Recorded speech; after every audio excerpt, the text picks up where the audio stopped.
মাদ্রাসার দীর্ঘদিনের দুর্নীতি এবং বর্তমান বাস্তব উন্নয়নের চিত্র উপস্থাপন। প্রিয় সাংবাদিক ভাই ও বোনেরা, আপনাদের আন্তরিক ধন্যবাদ জানিয়ে শুরু করছি এই সংবাদ সম্মেলন।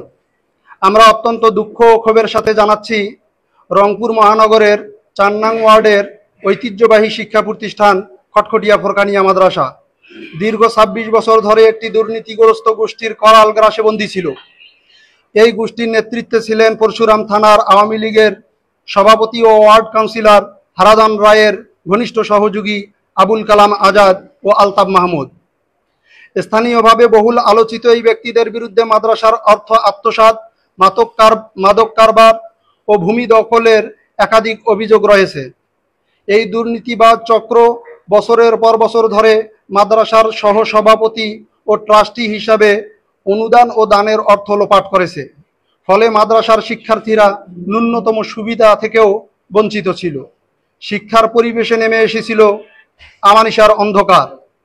নতুন কমিটির সাহসী উদ্যোগ ও উন্নয়নের চিত্র আমরা শাহিনুর ইসলাম রাজন, মিনার এবং খায়রুলের নেতৃত্বে এলাকার সচেতন ও দায়িত্বশীল যুব সমাজ একত্রিত হয়ে একটি নতুন কমিটি গঠন করে প্রতিষ্ঠানটিকে পুনরুজ্জীবিত করার দৃঢ় পদক্ষেপ নেই। মাত্র গত ২ মাসে আমরা বন্ধ হয়ে যাওয়া শিক্ষা কার্যক্রম পুনরায় চালু করেছি। শিক্ষকদের নিয়োগ ও উপস্থিতি নিশ্চিত করেছি, অবকাঠামোগত সংস্কার ও উন্নয়নের কাজ শুরু করেছি এবং স্থানীয় জনগণের আস্থা ও অংশগ্রহণ অর্জন করেছি। এলাকাবাসীর সহযোগিতা এবং শিশুদের ভবিষ্যতের স্বার্থে এই কার্যক্রম আজ একটি নতুন আশা ও উদ্দীপনার নাম। প্রতিরোধের ষড়যন্ত্র ও সাংবাদিকদের ওপর হামলা, কিন্তু এই উন্নয়ন কাজ ও সৎ উদ্যোগই এখন সাবেক দুর্নীতিবাদ চক্রের জন্য আতঙ্কের কারণ হয়ে দাঁড়িয়েছে। নিজেদের অপরাধ আড়াল করতে তারা মিথ্যা অভিযোগ ছড়াচ্ছে, সমাজে বিভ্রান্তি করছে। সম্প্রতি আলোকিত টিভি নামক একটি অনলাইন পেজে আমাদের উদ্যোগ ও সত্য ঘটনাগুলো তুলে ধরার কারণে সাংবাদিকদের উপর হামলা, হুমকি এবং জীবননাশের চেষ্টা চালানো হয়েছে। এমনকি জবাই করে ফেলবো ধরনের ভয়ঙ্কর হুমকিও দেওয়া হয়েছে, যা সংবাদপত্রের স্বাধীনতা ও ন্যায়ের কণ্ঠরোধের জঘন্য চেষ্টা। মিথ্যা সংবাদ সম্মেলনের প্রতিবাদ আমরা জানতে পেরেছি। এই দুর্নীতিগ্রস্ত গোষ্ঠী আজ ক্লাবে একটি মিথ্যা ও উদ্দেশ্য প্রণোদিত সংবাদ সম্মেলন করে নিজেদের দোষ ঢাকার ব্যর্থ চেষ্টা চালিয়েছে। আমরা এই নিন্দনীয় নাটকীয়তার তীব্র প্রতিবাদ এবং ঘৃণাভরে প্রত্যাখ্যান করছি। আমাদের দাবিসমূহ: খটখটিয়া ফোরকানিয়া মাদ্রাসার দুর্নীতির পূর্ণাঙ্গ তদন্ত করে জড়িতদের বিরুদ্ধে আইনানুগ ব্যবস্থা নিতে হবে। সাংবাদিকদের উপর হামলা এবং হুমকির ঘটনায় দ্রুত বিচার নিশ্চিত করতে হবে। যারা মিথ্যা ও বিভ্রান্তিকর তথ্য প্রচার করছে তাদের বিরুদ্ধে ডিজিটাল নিরাপত্তা আইন অনুযায়ী ব্যবস্থা গ্রহণ করতে হবে। আমরা চাই মাদ্রাসার চলমান উন্নয়ন কাজ যেন বাধাগ্রস্ত না হয়, সেজন্য প্রশাসন সহ আইন শৃঙ্খলা বাহিনীর সহযোগিতা অব্যাহত থাকুক, এই প্রত্যাশা করি। সমাপ্তি বার্তা এই দিতে চাই, আমরা দৃঢ়ভাবে বিশ্বাস করি সত্যের জয় অনিবার্য। রংপুর মহানগরের সচেতন নাগরিক সমাজ, দেশপ্রেমিক সাংবাদিক সমাজ, প্রশাসন এবং শিক্ষা অনুরাগী জনগণ আমাদের এই ন্যায় সংগ্রামের পাশে থাকবেন বলে আমি দৃঢ়ভাবে প্রত্যাশা করি। ধন্যবাদ অন্তে রাজন, বিনার, রাখা, খায়রুল, রুবেল, আলমগীর, খটখটিয়া ফোরকানিয়া মাদ্রাসা উন্নয়ন কমিটি। ধন্যবাদ সকলকে।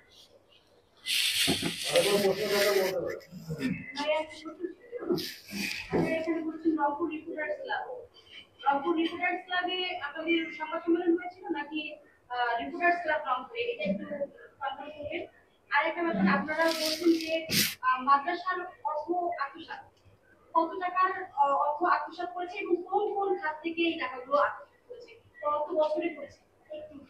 একটু সহজ করে দিই। উনি ওই মাদ্রাসার সেক্রেটারি হিসেবে 17 বছর ছিলেন।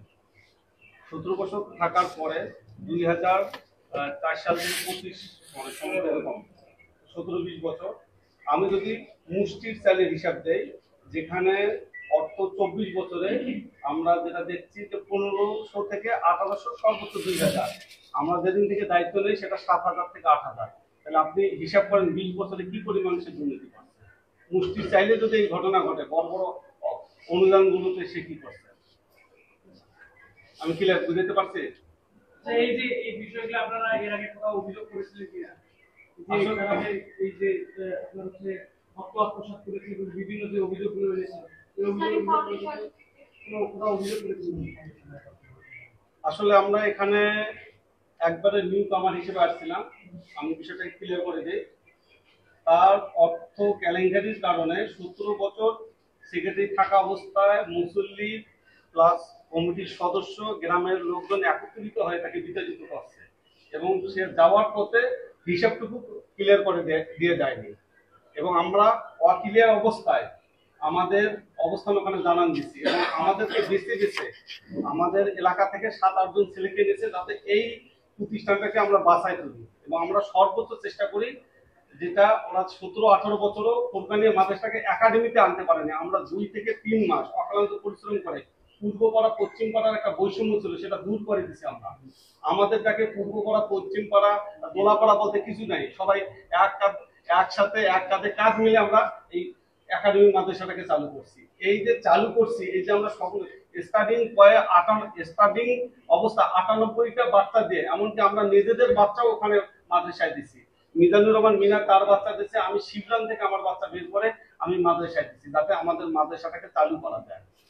আচ্ছা, নতুন কমিটি আপনারা কবে নাগাদ আসলেন এবং কি কি পদক্ষেপ নিয়েছেন? আপনারা পদক্ষেপগুলো স্পেসিফিক ভাবে বলুন। আমার নতুন কমিটি আছে 2025 সালের মানে ডিসেম্বরের দিকে, না মানে 24 ডিসেম্বরের দিকে আসছি আমরা। আমাদের প্রথম উদ্যোগ ছিল যে ভালো টিচার নিয়োগ করা।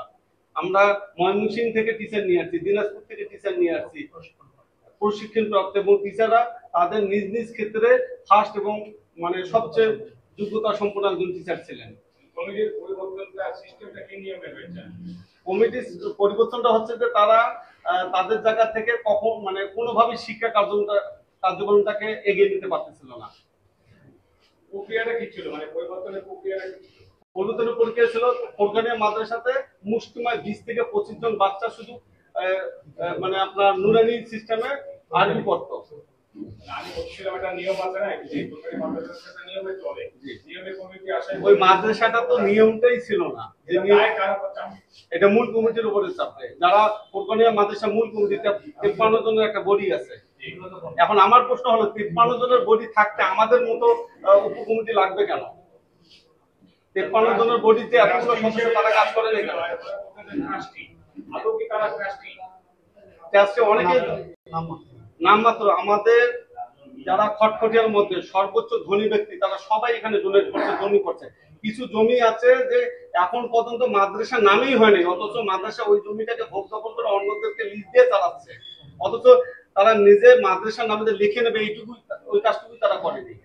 কি পরিমাণ জমি তারা ইয়ে করছে, এই যে বেদখল করছে? বেদখলের বিষয়টা না, মানে মাদ্রাসার যে জমিগুলো আছে এই জমিগুলো সঠিক ইউজ হয়নি, ব্যবহার করা হয়নি। 150 কোটি টাকার সম্পদ আছে, তাহলে আমরা কেন চাঁদাহারি করে 150 কোটি টাকার সম্পদ আছে, তাহলে চাঁদাহারি করে কেন আমাকে মাদ্রাসা প্রতিষ্ঠান চালাইতে হবে? আপনাদের উপকমিটিতে কি আর বাতিল করতে চাই, হয়ে গেছে? সেটি হচ্ছে যে একটি নতুন কমিটি গঠন করেছে। এই নতুন কমিটি কি ধরনের কমিটি গঠন করেছেন, আর একটি বিষয় হচ্ছে যে বন্ধ হয়ে যাওয়া শিক্ষা কার্যক্রম আবারও চালু করেছে। এই কি কি কার্যক্রম চালু করেছে? যখন আমরা নতুন কমিটি থেকে মানে নতুন কমিটি চালুর প্রস্তাব দিয়েছে, আমরা বলছি যে মূল কমিটি থেকে রেজুলেশন করে দিও। আমি রেজুলেশন কপি নিয়ে আসছি, তারা মূল কমিটি থেকে আমাদের রেজুলেশন করে দিয়েছে এবং এখানে কিছু নিয়ম ছিল যে আমরা 27 সাল পর্যন্ত আমরা এটা পরিচালনা করবো এবং শিক্ষা কার্যক্রম এ থাকবে তহবিল ফান্ডের বিষয়গুলো আমরা দেখবো এবং মূল কমিটি থেকে আমরা 13 জন সদস্যকে আমাদের উপকমিটিতে আমরা নেই, যাতে আমাদের জায়গাটা স্বচ্ছতা থাকে। এবং মূল কমিটির আমাদের সহকারী সেক্রেটারি আছে, রফিকুল ইসলাম আছে, মাসুদুর রহমান আছে, আমাদের সাথে আছে। মূল কমিটি থেকে এগুলোকে নেওয়া। আমরা যে কাজটা করছি, যে মূল কমিটি যে বাধাগুলোর কারণে কাজ করতে পারেনি, আমরা ওই বাধাগুলোকে দূর করে মূল কমিটি উপকমিটি মিলেই কাজটাকে আমরা সামনে আগায় নিয়ে আসছি। বন্ধ হয়ে যাওয়া শিক্ষা কার্যক্রম কোনটি আপনারা চালু করেছেন? একরা বোর্ড কর্তৃক। একরা বোর্ড কর্তৃক মাদ্রাসার 4টে বোর্ড আছে, ঢাকা বোর্ড, চট্টগ্রাম বোর্ড, একরা বোর্ড। আমরা নুরানি একাডেমিকে একরা বোর্ড কর্তৃক আমরা একাডেমি হিসেবে পরিচালনা করছি এখানে।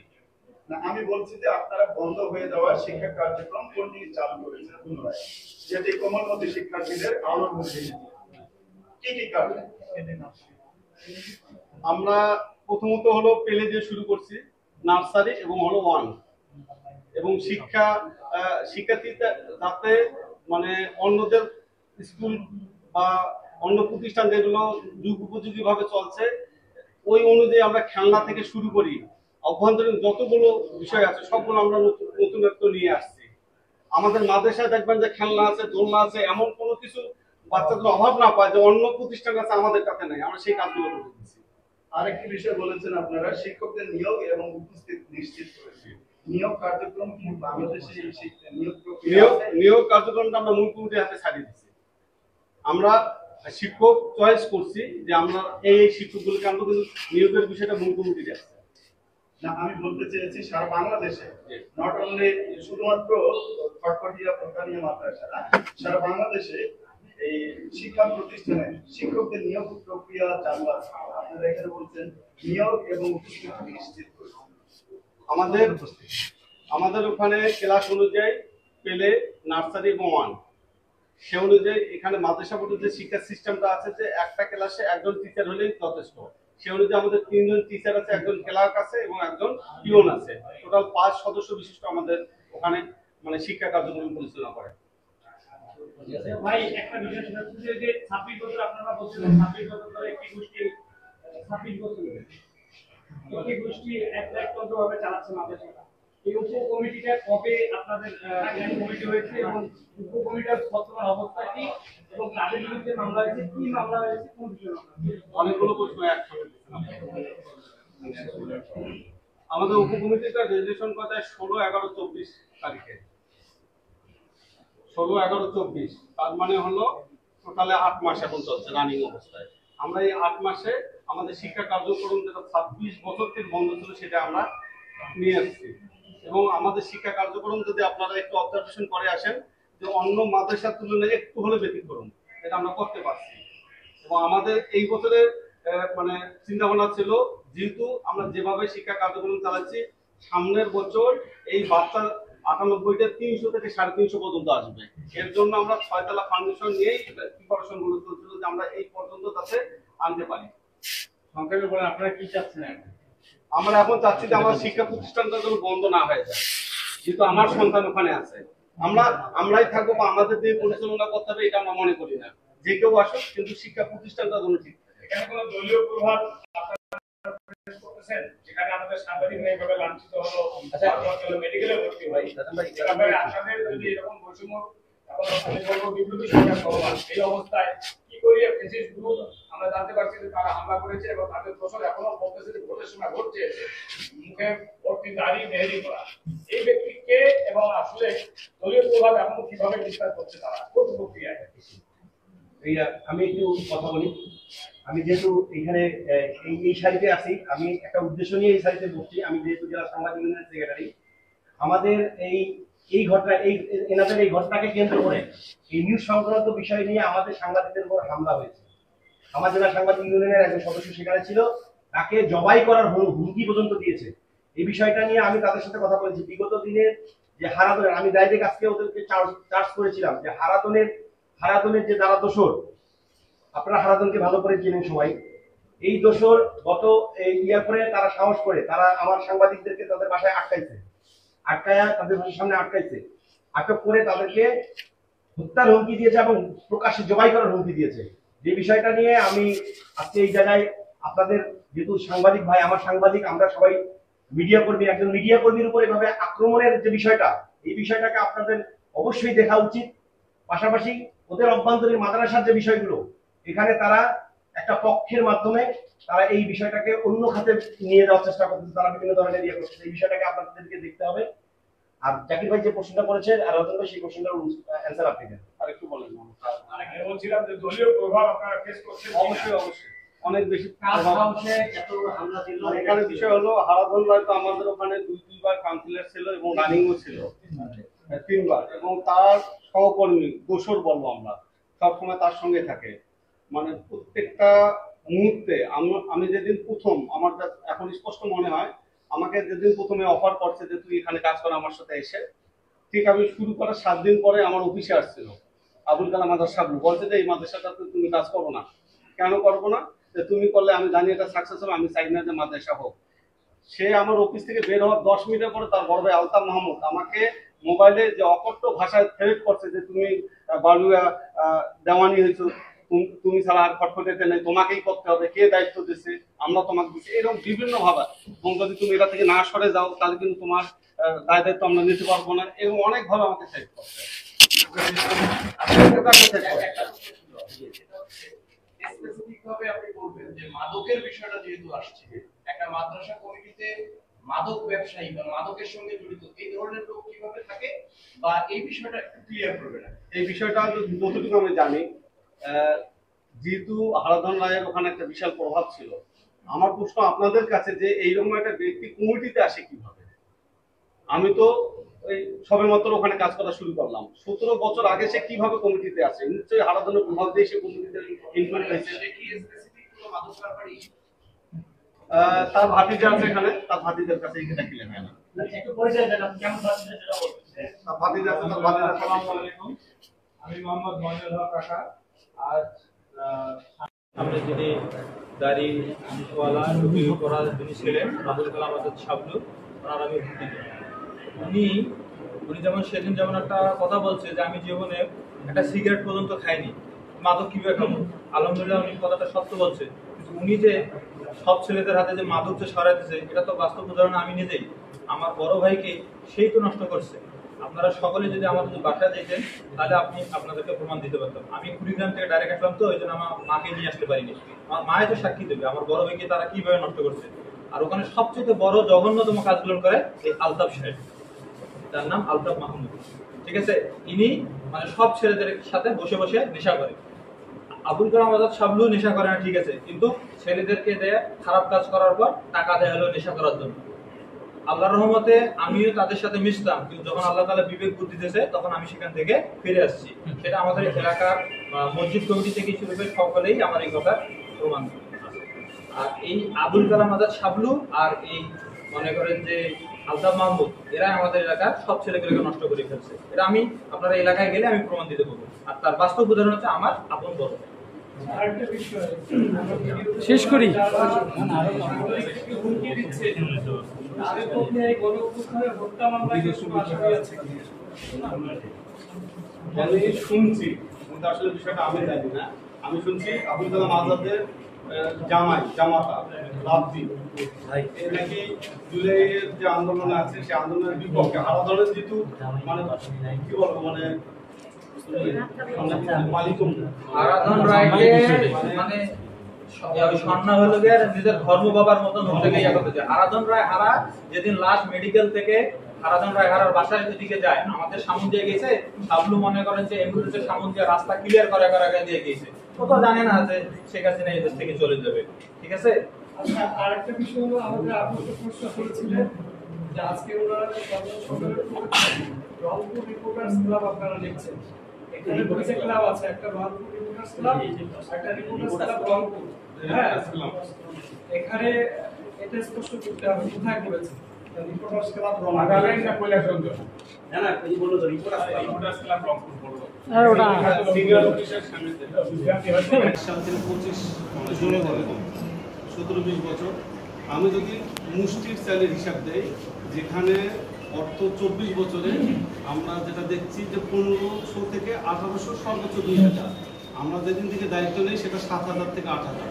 তাহলে আপনি হিসাব করেন 20 বছরে কি পরিমাণ সে দুর্নীতি করছে। মুষ্টির চাইলে যদি এই ঘটনা ঘটে, বড় বড় অনুদানগুলোতে সে কি করছে আমি ক্লিয়ার দিতে পারছি। আচ্ছা, এই যে এই বিষয়গুলো আপনারা এর আগে কোথাও অভিযোগ করেছিলেন কিনা, যে তারা যে এই যে আপনার হচ্ছে অর্থ আত্মসাৎ করেছে এবং বিভিন্ন যে অভিযোগগুলো এনেছে এই ইসলামিক ফাউন্ডেশন কোনো কোথাও অভিযোগ করেছিলেন কিনা? আসলে আমরা এখানে একবারে নিউ কামার হিসেবে আসছিলাম, আমি বিষয়টাকে ক্লিয়ার করে দিই। তার অর্থ কেলেঙ্কারির কারণে 17 বছর সেক্রেটারি থাকা অবস্থায় মুসল্লি প্লাস কমিটির সদস্য গ্রামের লোকজন একত্রিত হয়ে তাকে বিতাড়িত করছে এবং সে যাওয়ার পথে হিসাবটুকু ক্লিয়ার করে দিয়ে যায়নি এবং আমরা অক্লিয়ার অবস্থায় আমাদের অবস্থান ওখানে জানান দিচ্ছি এবং আমাদেরকে বেছে বেছে আমাদের এলাকা থেকে 7-8 জন ছেলেকে এনেছে যাতে এই প্রতিষ্ঠানটাকে আমরা বাঁচাই তুলি এবং আমরা সর্বোচ্চ চেষ্টা করি, যেটা ওরা 17-18 বছরও ফোরকানিয়া মাদ্রাসাটাকে একাডেমিতে আনতে পারেনি। আমরা 2 থেকে 3 মাস অক্লান্ত পরিশ্রম করে পূর্বপাড়া পশ্চিম পাড়ার একটা বৈষম্য ছিল সেটা দূর করে দিচ্ছি আমরা। আমাদেরটাকে পূর্বপাড়া পশ্চিম পাড়া দোলাপাড়া বলতে কিছু নাই, সবাই একসাথে এক কাঁধে কাঁধ মিলে আমরা এই একাডেমি মাদ্রাসাটাকে চালু করছি। এই যে চালু করছি, এই যে আমরা সব স্টার্টিং অবস্থা 98টা বাচ্চা দিয়ে, এমনকি আমরা নিজেদের বাচ্চাও ওখানে মাদ্রাসায় দিচ্ছি। মিজানুর রহমান মিনার তার বাচ্চা দিয়েছে, আমি শিবরান থেকে আমার বাচ্চা বের করে আমি মাদ্রাসায় দিচ্ছি যাতে আমাদের মাদ্রাসাটাকে চালু করা যায়। আচ্ছা, নতুন কমিটি আপনারা কবে নাগাদ আসলেন এবং কি কি পদক্ষেপ নিছেন? আপনারা সেই পদক্ষেপগুলো স্পেসিফিকভাবে বলবেন। নতুন কমিটি আছে 2025 সালে মানে ডিসেম্বরের দিকে না, মানে 24শে ডিসেম্বরের দিকে আসছি আমরা। আমাদের প্রথমত ছিল যে ভালো টিচার নিয়োগ করা। আমরা ময়মনসিংহ থেকে টিচার নিয়ে আসছি, দিনাজপুর থেকে টিচার নিয়ে আসছি প্রশিক্ষণপ্রাপ্ত, এবং টিচাররা তাদের নিজ নিজ ক্ষেত্রে ফার্স্ট এবং মানে সবচেয়ে যোগ্যতা সম্পন্ন একজন টিচার ছিলেন। কমিটির পরিবর্তনটা সিস্টেমটা কি নিয়মে হয়েছে আসলে? কমিটির পরিবর্তনটা হচ্ছে যে তারা তাদের জায়গা থেকে কখন মানে কোনোভাবে শিক্ষা কার্যক্রমটাকে এগিয়ে নিতে পারতেছিল না। প্রক্রিয়াটা কি ছিল, মানে পরিবর্তনের প্রক্রিয়াটা কি ছিল? পরিবর্তনের প্রক্রিয়া ছিল ফোরকানিয়া মাদ্রাসাতে মুষ্টিমেয় 20 থেকে 25 জন বাচ্চা শুধু মানে আপনার নুরানি সিস্টেমে আলিম পড়ত। মানে আমি বলতেছিলাম একটা নিয়ম আছে না, এই ফোরকানিয়া মাদ্রাসা তো একটা নিয়মে চলে, নিয়মে কমিটি আসে, ওই মাদ্রাসাটা নিয়মটাই ছিল না। এটা দায় কার উপর চাপে? এটা ট্রাস্টি হিসেবে যে দাবি করতেছিল, আপনারা বলছেন যে ট্রাস্টি, আদৌ কি তারা ট্রাস্টি? ট্রাস্টি অনেকে নামমাত্র, আমাদের যারা খটখটের মধ্যে সর্বোচ্চ ধনী ব্যক্তি তারা সবাই এখানে ডোনেট করছে, জমি করছে।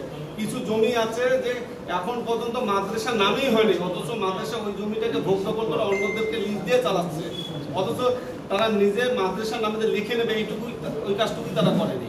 আচ্ছা, কি পরিমাণ জমি তারা ইয়ে করছে, এই যে বেদখল করছে? বেদখলের বিষয়টা না, মানে মাদ্রাসার যে জমিগুলো আছে এই জমিগুলো সঠিক ইউজ হয়নি, ব্যবহার করা হয়নি। 150 কোটি টাকার সম্পদ আছে, তাহলে আমরা কেন চাঁদাহারি করে? 150 কোটি টাকার সম্পদ আছে, তাহলে চাঁদাহারি করে কেন আমাকে মাদ্রাসা প্রতিষ্ঠান চালাইতে হবে?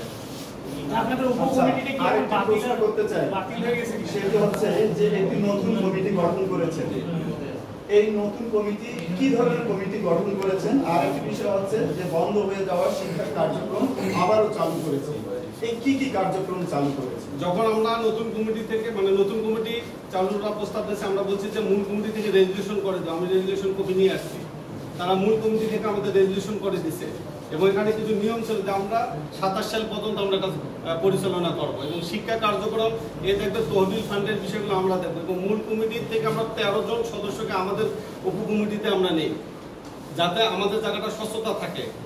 এবং মূল কমিটির আমাদের সহকারী সেক্রেটারি আছে, রফিকুল ইসলাম আছে, মাসুদুর রহমান আছে, আমাদের সাথে আছে মূল কমিটি থেকে এগুলোকে নেওয়া। আমরা যে কাজটা করছি যে মূল কমিটি যে বাধাগুলোর কারণে কাজ করতে পারেনি, আমরা ওই বাধাগুলোকে দূর করে মূল কমিটি উপকমিটি মিলেই কাজটাকে আমরা সামনে আগায় নিয়ে আসছি। এখানে কোনো দলীয় প্রভাব আছে কি? বন্ধ হয়ে যাওয়া শিক্ষা কার্যক্রম কোনটি আপনারা চালু করেছেন? একরা বোর্ড কর্তৃক।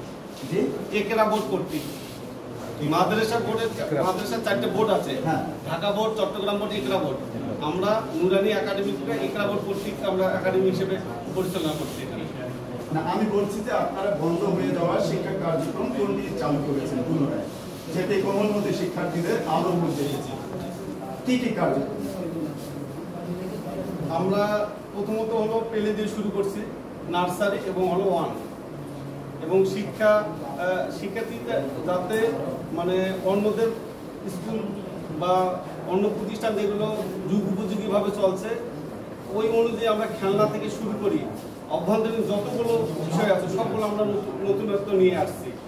আমাদের মাদ্রাসায় দেখবেন যে খেলনা আছে, দোলনা আছে, এমন কোনো কিছু বাচ্চাদের অভাব না পায় যে অন্য প্রতিষ্ঠান আছে আমাদেরটাতে নেই, আমরা সেই কাজগুলো করে দিচ্ছি। আরেকটি বিষয় বলেছেন আপনারা, শিক্ষকদের নিয়োগ এবং উপস্থিত নিশ্চিত করেছে। নিয়োগ কার্যক্রম কি বাংলাদেশে এই নিয়োগ প্রক্রিয়া আছে? নিয়োগ কার্যক্রমটা আমরা মূল কমিটির হাতে ছাড়িয়ে দিচ্ছি। আমরা শিক্ষক চয়েস করছি যে আমরা এই শিক্ষকগুলোকে আমরা কিন্তু নিয়োগের বিষয়টা মূল কমিটি রাখছি। না, আমি বলতে চেয়েছি সারা বাংলাদেশে, নট অনলি শুধুমাত্র খটখটিয়া প্রকারীয় মাদ্রাসা না, সারা বাংলাদেশে এই শিক্ষা আমাদের ওখানে ক্লাস অনুযায়ী পেলে নার্সারি এবং 1 সে অনুযায়ী এখানে মাদ্রাসা পর্যন্ত যে শিক্ষা সিস্টেমটা আছে যে একটা ক্লাসে একজন টিচার হলেই যথেষ্ট। সে অনুযায়ী আমাদের 3 জন টিচার আছে, একজন ক্লার্ক আছে এবং একজন পিওন আছে। টোটাল 5 সদস্য বিশিষ্ট আমাদের ওখানে মানে শিক্ষা কার্যক্রম পরিচালনা করে।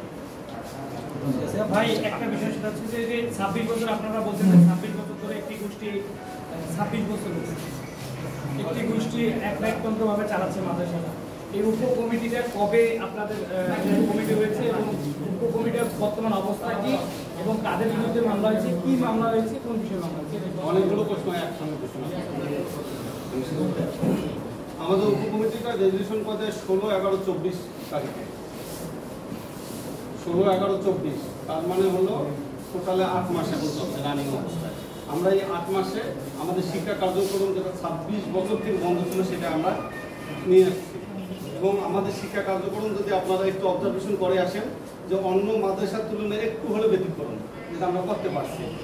এবং আমাদের এই বছরের মানে চিন্তাভাবনা ছিল, যেহেতু আমরা যেভাবে শিক্ষা কার্যক্রম চালাচ্ছি সামনের বছর এই বাচ্চা 98তে 300 থেকে 350 পর্যন্ত আসবে। এর জন্য আমরা 6 তলা ফাউন্ডেশন নিয়েই প্রিপারেশনগুলো চলছিল যে আমরা এই পর্যন্ত যাতে আনতে পারি। সংক্ষেপে বলেন আপনারা কি চাচ্ছেন এখন? আমরা এখন চাচ্ছি যে আমার শিক্ষা প্রতিষ্ঠানটা যেন বন্ধ না হয়ে যায়, যেহেতু আমার সন্তান ওখানে আছে। আমরাই থাকবো বা আমাদের দিয়ে পরিচালনা করতে হবে এটা আমরা মনে করি না। যে কেউ আসুক, কিন্তু শিক্ষা প্রতিষ্ঠানটা যেন ঠিক। এখানে কোনো দলীয় প্রভাব আপনারা ফেস করতেছেন? যেখানে আমাদের সাংবাদিকরা এইভাবে লাঞ্ছিত হলো, মারধর হলো, মেডিকেলে ভর্তি হলো, এ ব্যাপারে আপনাদের যদি এরকম বৈষম্য, এখন আমি বলবো বিপ্লবী সরকার চলমান, এই অবস্থায় কি করিয়ে ফ্যাসিস্ট গ্রুপ আমরা জানতে পারছি যে তারা হামলা করেছে এবং তাদের দোষর এখনও বলতেছে যে ভোটের সময় ভোট চেয়েছে, মুখে ভর্তি দাড়ি মেহেদি করা। এই ব্যক্তি কে এবং আসলে দলীয় প্রভাব এখনও কিভাবে বিস্তার করছে তারা, কোন প্রক্রিয়ায়? আমি একটু কথা বলি। আমি যেহেতু এইখানে এই হামলা হয়েছে, আমার জেলা সাংবাদিক ইউনিয়নের একজন সদস্য সেখানে ছিল, তাকে জবাই করার হুমকি পর্যন্ত দিয়েছে। এই বিষয়টা নিয়ে আমি তাদের সাথে কথা বলেছি। বিগত দিনের যে হারাধনের, আমি ডাইরেক্ট আজকে ওদেরকে চার্জ করেছিলাম যে হারাধনের যে যারা দোষর, আপনারা হারাধনকে ভালো করে চেনেন সবাই, এই দোষর গত করে তারা সাহস করে তারা আমার সাংবাদিকদেরকে তাদের বাসায় আটকায়া তাদের বাসার সামনে আটকাইছে, আটক করে তাদেরকে হত্যার হুমকি দিয়েছে এবং প্রকাশ্যে জবাই করার হুমকি দিয়েছে। যে বিষয়টা নিয়ে আমি আজকে এই জায়গায় আপনাদের, যেহেতু সাংবাদিক ভাই আমার সাংবাদিক, আমরা সবাই মিডিয়া কর্মী, একজন মিডিয়া কর্মীর উপর এভাবে আক্রমণের যে বিষয়টা, এই বিষয়টাকে আপনাদের অবশ্যই দেখা উচিত। পাশাপাশি ওদের অভ্যন্তরীণ মাদ্রাসার যে বিষয়গুলো, এখানে তারা একটা পক্ষের মাধ্যমে তারা এই বিষয়টাকে অন্য খাতে নিয়ে যাওয়ার চেষ্টা করতেছে, তারা বিভিন্ন ধরনের ইয়ে করতেছে। এই বিষয়টাকে আপনাদেরকে দেখতে হবে। আর জাকির ভাই যে প্রশ্নটা করেছে, রাজন ভাই সেই প্রশ্নটার অ্যান্সার আপনি দেন। আরেকটু বলেন। আমি বলছিলাম যে দলীয় প্রভাব আপনারা ফেস করছেন কি না? অবশ্যই অনেক বেশি।